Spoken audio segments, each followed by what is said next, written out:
Inspector Hound. A police dog? Lady Muldoon. Yes? I came as soon as I could. Where shall I put my pontoon? Mrs. Drudge will take them.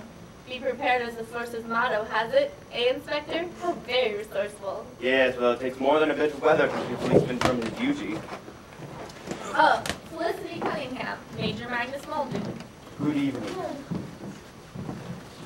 Well, sorry, no, do go on. Yes, well, take your time. Begin at the beginning and leave nothing out. I beg your pardon?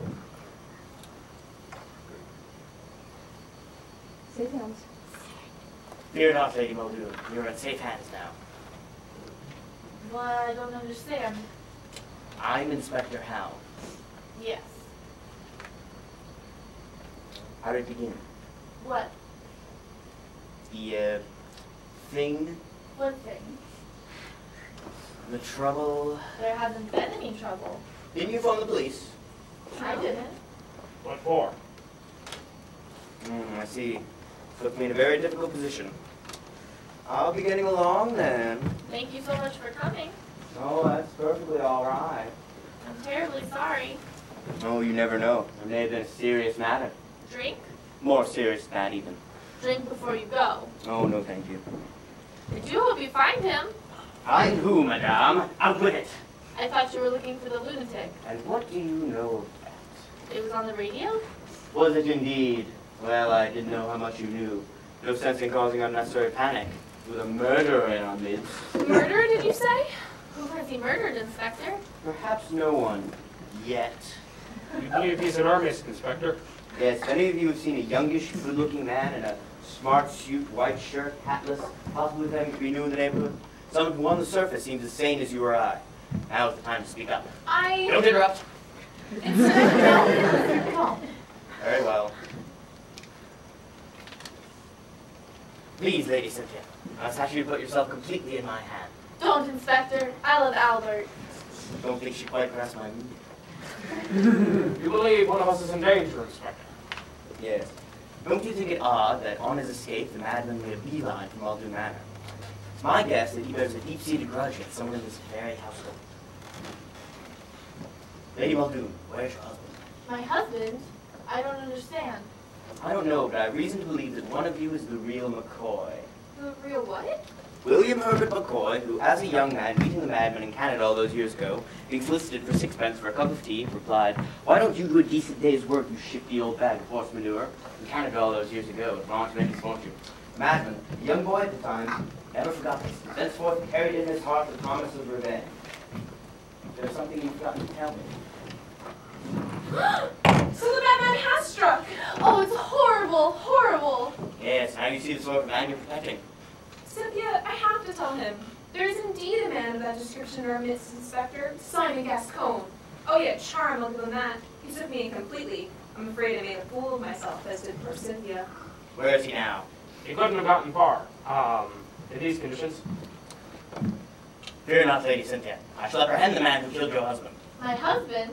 I don't understand. Everything points to Gaston. But who's that? Your husband. No, it's not. Yes, it is. I tell you it's not. Are you sure? For goodness sake.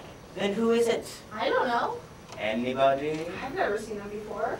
Why, unlike anyone I've ever met. Ah, I do seem to have made a terrible mistake. I'm most dreadfully sorry. But what are we going to do? I know. I'll phone the police. You are the police. It's a good thing I'm here. The lines have been cut. You mean? Yes.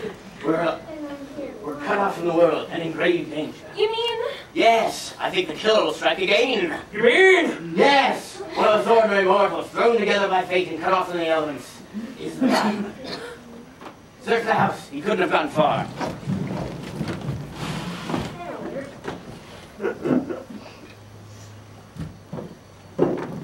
Anyone about?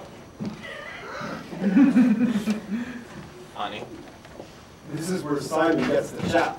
Bang!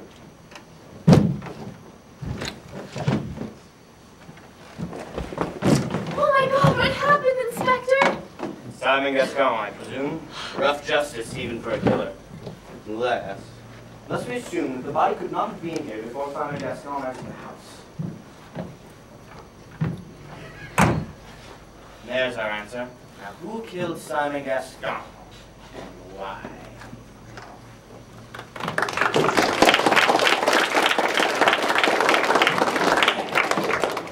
Why not? Exactly. Good riddance. Yes, getting away with murder must be quite easy, provided that one's motive is sufficiently inscrutable. Fickle young pup. He was deceiving her left, right, and center. Of course, I'd still have Puckeridge behind me.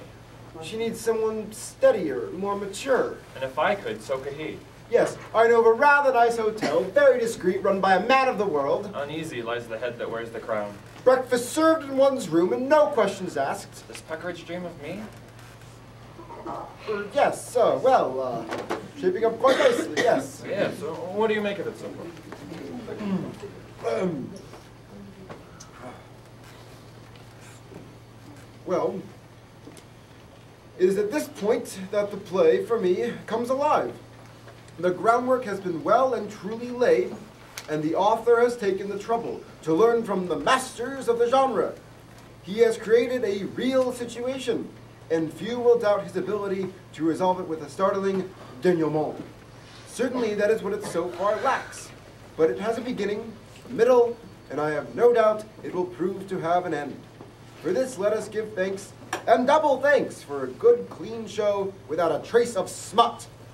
But perhaps even all this would be for nothing, were it not for a performance which I consider to be one of the summits in the range of contemporary theater. In what is possibly the finest Cynthia since the war. If we examine this more closely, and I think close examination is the least tribute this play deserves, I think we will find that within the austere framework of what is seen to be, on one level, a country house weekend, and what a useful symbol that is, the author has given us, yes, I will go so far, he has given us the human condition. More talent in her little finger. An uncanny ear that might have belonged to a Van Gogh. A public scandal that the birthday honors to date have neglected. Faced, as we are, with such ubiquitous obliquity, it is hard indeed, and therefore I will not attempt to refrain from invoking the names of Kafka, Sartre, Shakespeare, St. Paul, Beckett, Burkitt, Pinero, Pirandello, Dante, and Dorothy L. Sayers. A rattling good evening out. I was held. Harder still, if Ring, ring, ring, ring. harder still, Ring, ring, ring, ring, ring. neither do I find it easy. Ring, ring, ring, Harder ring, ring, still. ring. Others taking part included. Move! Ring, ring, ring, ring, ring. Hello. It's for you.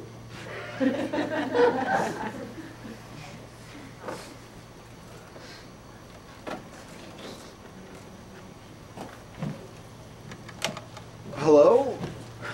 Oh, for God's sakes, Murdo, I told you never to phone me at work. Yes, last night. Good God, woman.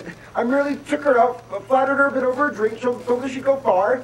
You understand that I must keep on fire with the latest in the world and of the pain and the motley. Yes. Good God, no. And you are mine too. Yes. And I love you. I'm not alone. All right. I love your little pink ears, and you're my own fluffy bunny boo. Now, for God's sake, Myrtle, goodbye.